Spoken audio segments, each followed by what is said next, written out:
Merhabalar, kanalıma hoş geldiniz. Ben Dilek. Bugün sizlerle en sevdiğim böreklerden biri olan çiğ börek tarifi paylaşmak istiyorum.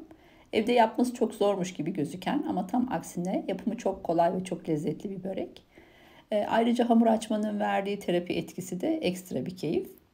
Mutlaka denemenizi tavsiye ediyorum. Eminim siz de çok beğeneceksiniz. Hazırsanız hemen başlayalım.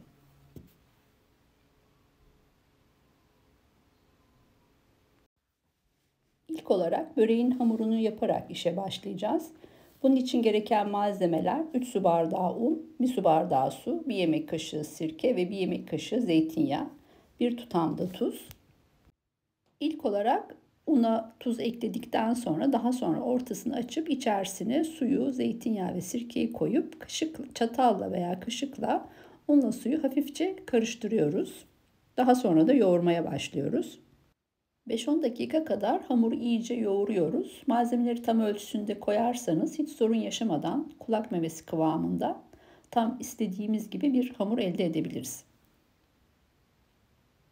Bütün el açması hamur işlerinde olduğu gibi hamurun iyice yoğrulması işin en önemli kısmı.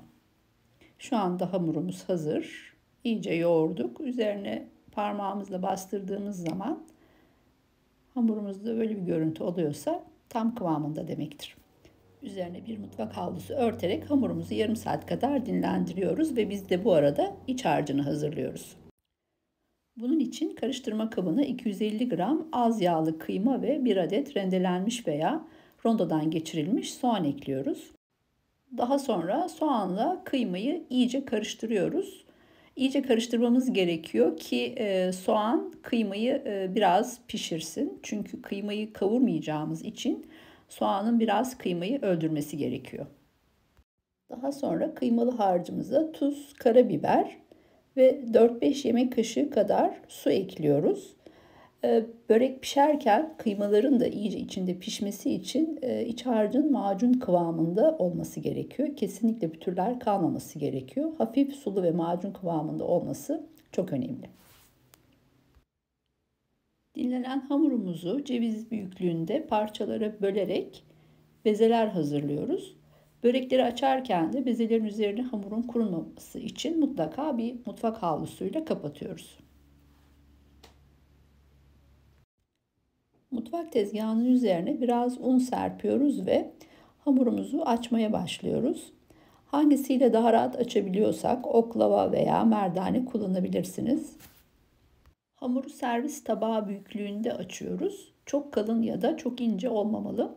Zaten hamurumuzu baştan iyice yoğurduysak açarken de hiçbir sorunla karşılaşmadan kolayca büyütebiliriz.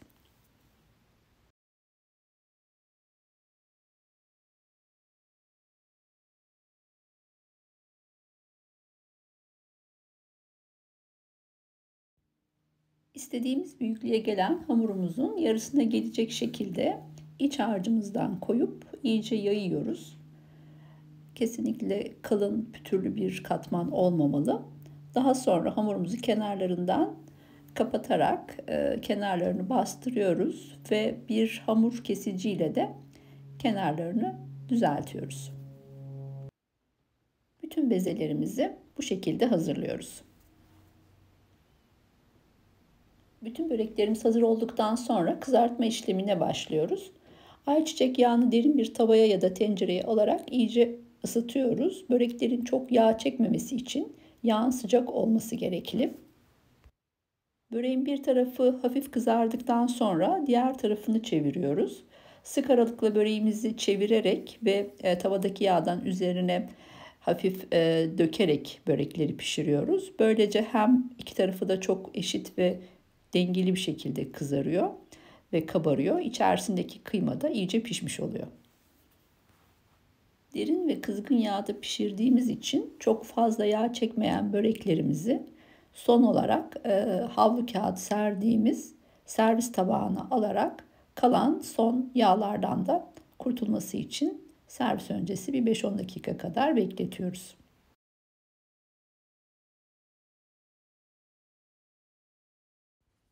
Ve işte böreklerimiz hazır.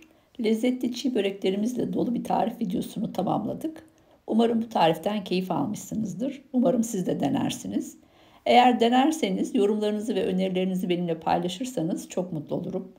Videomu beğendiyseniz beğen tuşuna basmayı ve abone olmayı unutmayın lütfen. Videomu seyrettiğiniz için çok teşekkürler. Bir sonraki videolarda görüşmek üzere. Şimdilik hoşça kalın.